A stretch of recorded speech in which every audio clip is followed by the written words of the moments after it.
Alright guys, so welcome to today's video. In today's video, we will work on our Gear 5 model right here in today's video. I would first of all like to change up the appearance a little bit because I have found some Gear 5 clothing which actually suits the whole appearance of our Gear 5 model. Second thing which I want to do is to create a cooldown GUI, and that's it for the video. So those are the two main topics we will cover up in today's video. Now, let's start with the first thing. So let's move this Gear 5 inside of the workspace and let's change up the clothing. So the shirt and the pants. So let me add those IDs inside of here. I'm going to pause the video each time when I add them. Alright, there we go. So we have now changed the clothing. So I've just added those IDs inside of the place where it says shirt template. So you can pause the video and just copy the numbers if you want to. Or you can just take the model from the description. Right, so this is it for the appearance. Next thing has to do with the cooldown GUI. So let's add a screen GUI instead of our started GUI, and let's add a frame inside of here. Let's call this one cooldown, and let's move the frame to the right lower corner. Let me first of all increase the size a little.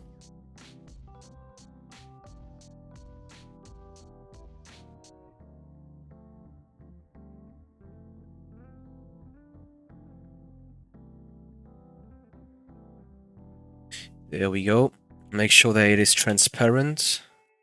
And let's add another frame inside of here.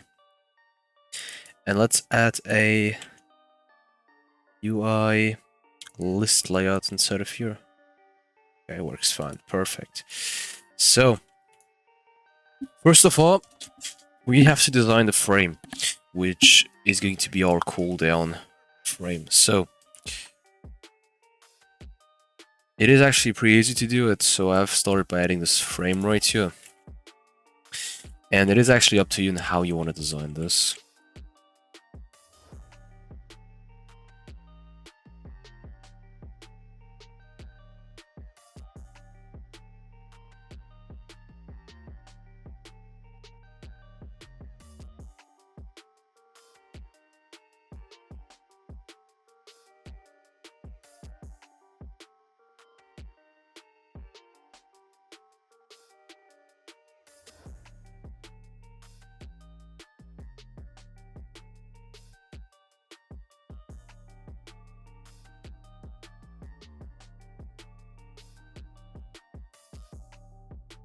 Okay, so let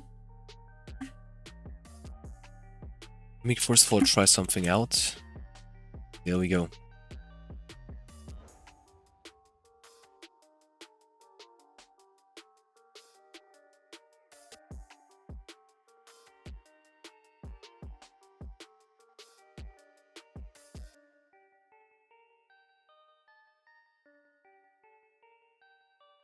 Alright, so let me explain the method behind of this. Although we have already dealt with a cooldown GUI in one of my first giveaway videos. So how this thing is going to work out is actually pretty simple. So we have two frames right here. One frame is the frame which is going to be in the background, which is this one. And the other frame is this one, which is above our bottom frame. So which covers up that bottom frame. And this upper frame right here, it is going to get a tween.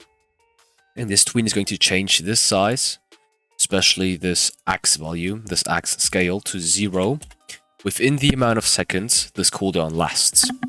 And this will cause this illusion of, you know, our cooldown GUI showing us when we are able to use the attack again. So, and that's actually it. So there's nothing else this thing is going to do, and we can add some more stuff just to make this fancy. So for example, we can add this text label right here, which is going to display the attack's name.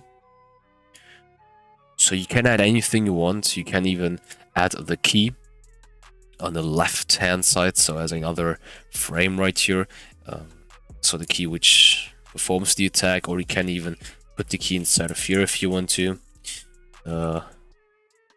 It is up to you, so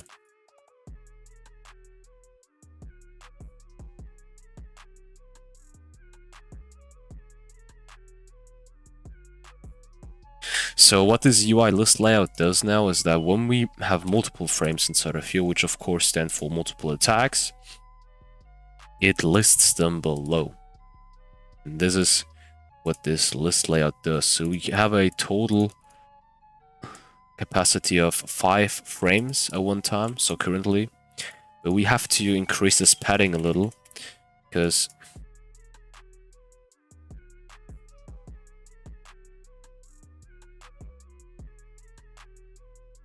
because I want this gap right here to be there.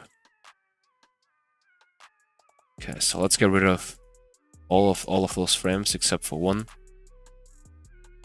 And yeah, let's put this inside of the local script actually. Let's go inside of here now. Now we have to add the cooldown for each of these.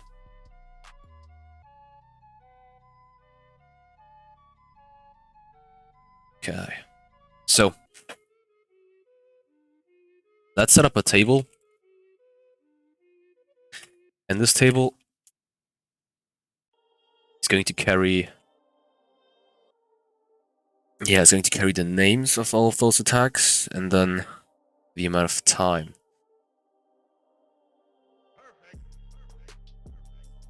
I'm still thinking how we can do this. I'm gonna be back when I'm there with an idea. Okay, so I was able to come up with an idea. So first of all, called attack 0. So first of all, let's add all of those moves names inside of here. So we have 4 in total. And add a 0 next to it.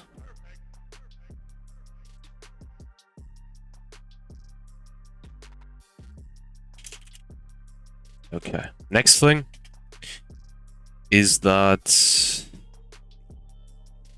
not equipped. And oh, wait.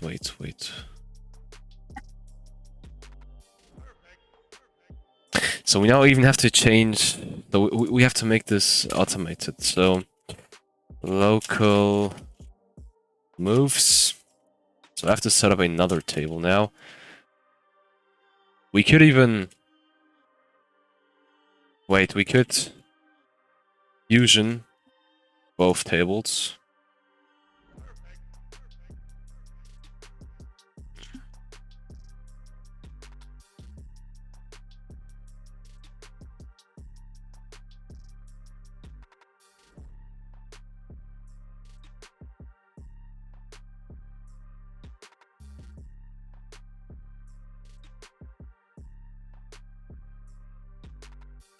So fist attack,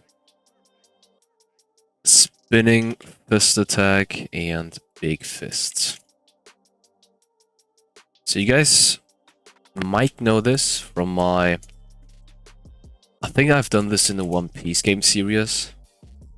So we can get rid of this table, in which I've set up a table, and what this user input service input begin part basically does is that it loops through this moves table. So for IV in pairs, moves do, and if v key equals enum, no, input user input, wait,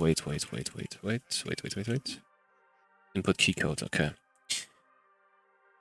input dot key code, then script Gear 5 remote,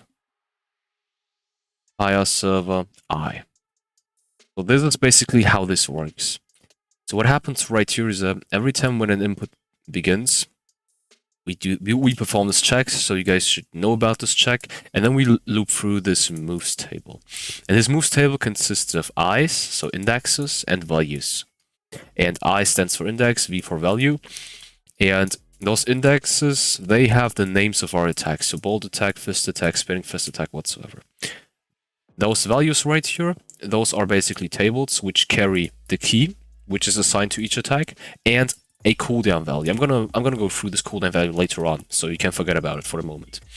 And what we do right here is that we basically compare the input which has been done and the input and the key of each of those attacks.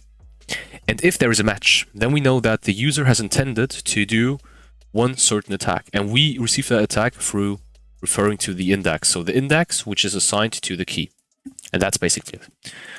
So we fire server the index means the attack's name, and that's the whole system. So that's this automation I'm talking about. Problem is, does it work? Because it doesn't seem to right now.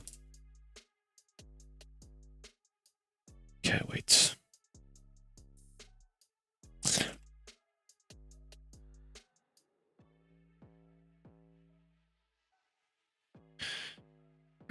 So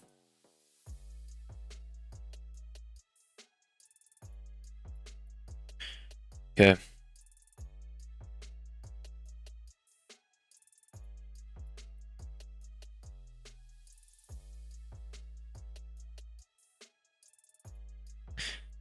QERT. So okay, wait. Oh, okay. So this does work. The only problem was that there was no enemy nearby. All right. So okay, it does work. All right. Next thing is that we want to add a cooldown. So how do we add a cooldown? And I've just added this cooldown value, which we will now use. So to add a cooldown, we want to check if first of all the key, if the keys match, and the cooldown equals 0. That's important as well. So if the cooldown is 0, means there is no cooldown, we are able to, you know, just perform the attack and then add a new cooldown to it. And then how you assign a new cooldown works like this. So you basically first of all change the cooldown to the cooldown you want. So we could add another value right here called C, and we can call this, and we can use this as the cooldown value for each, you know, for each attack right here. So the cooldown which should be applied, you know, and we can equal cooldown, so our cooldown value, which represents the cooldown status, let's say, with the cooldown which we are supposed to apply when we are supposed to apply cooldown. So v cooldown equals v.c. Now, apart from that, we have a cooldown, okay? Now we have to make this cooldown right here disappear. And by disappear, I mean that it is supposed to lose its numbers till it drops down to 0 to be able to perform the attack later on again. So what we got to do that is that we have to create a tween. So game get service tween service create, and we want to apply this on the cooldown. I'm not even sure if this is going to work out because I've only used the tween service on properties of instances, and since we are working with a variable, I don't know if this is going to work out, but we can still try. So tween info new. Now this is quite interesting because we have to add v.c as the wait time, and enum, come on, easing style. So I just enter some random stuff in here for now because we don't need this. Okay, let's actually cut this because I don't think that this is going to work out because this only works with instances, I think.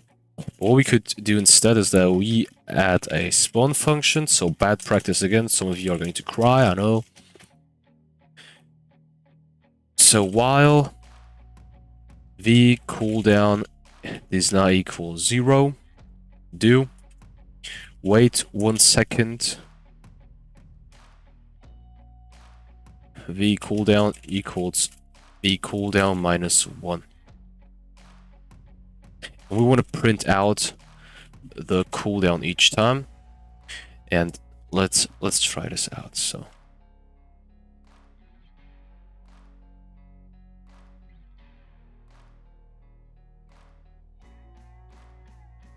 8, 9, 10, 11, 12, 20.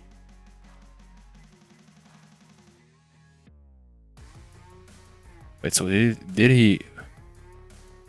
Wait. Well, why 20?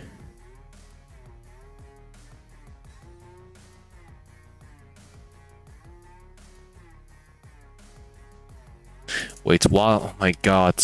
While cooldown is not 0, we want to perform this.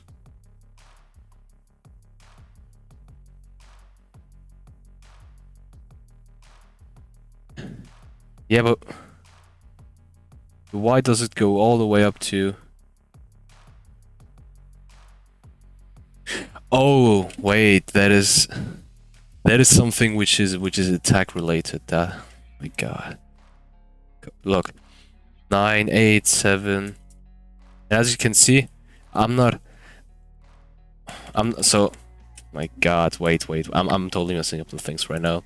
So those numbers in green, they were from the server script, so they were attack related. So by attack related, I mean not cooldown related, but attack related. So forget about them. Let me actually work with this attack. So as you can see, I'm using it, and it counts down till it reaches 0. And while it is counting, I'm trying to press the key again, and it does not work. But I'm continuing the spam, and as you can see, once it reaches 0, I'm still able to perform this attack. So that's when how you add a cooldown successfully. Now, what we still have to do is that we have to create this move's GUI, and we do that by referring to this frame, which is inside of the script. So f script frame clone. So we want to clone it. That's important. Let's rename this to what our attack's name is, and let's parent this to game players local player wait for child player GUI cooldown moves, and yeah, that's it. And what we want to also do is that we want to change this move name. So this text label which displays the move's name to some certain stuff. So we want to put the key first of all, so the key of the attack inside of here. So those bracket, so that bracket, and then those two dots to connect the strings together. So this one, and then b.key, and then those two dots again, then that bracket, and then toString I. We actually not. Oh my god, why am I adding a toString? So this should do. Alright. So we basically connect the attack's name to that bracket and connect the key to, you know, so this is just a combination of strings. Now next thing is that we refer to f.upper, so to that upper frame right here, which is supposed to move. And the wait time is actually going to be the supposed cooldown time right here. And the goal which we want to achieve is the size. So size vector 2. So as I've explained, now udem to the new. So I've explained to you, the x value has to be 0. So the x scale has to be 0, while the y scale can be 1. Okay, or has to be 1 even. All right, and so after that, we can destroy it, and we can even destroy it by doing this game debris add item code. So what happens right here is that we basically add an item to the debris, so we just get rid of it. And what it needs is the item we want to get rid of, which is going to be the frame, and then the lifetime, so the time which it is able to, you know, live in, survive, to exist in. And this is going to be our cooldown time right here, so b.c. And this is it. So let's try this out. Let's see if this works.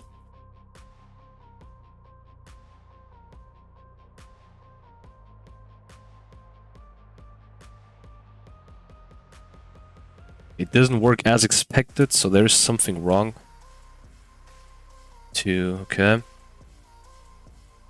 Random item with string, okay. I think... Wait, that was a command in which we can convert the keys into a string. It was not string, but it was name. Okay. There we go. So that's our cooldown right here. Spinning fist attack. Okay. As you can see, once the big fist cooldown was over, we were still able to use it. So I have used the bolt attack. I've also used the fist attack, but you're not able to see it because those two attacks are special, so they require an enemy nearby to work. But you know, so the cooldown right here, it works fine. So, and that's the only thing which matters. Alright, thank you guys for watching. Leave a like, subscribe, share this video to all of your friends. Leave me feedback in the comment section, guys. Take care and see you in the next video.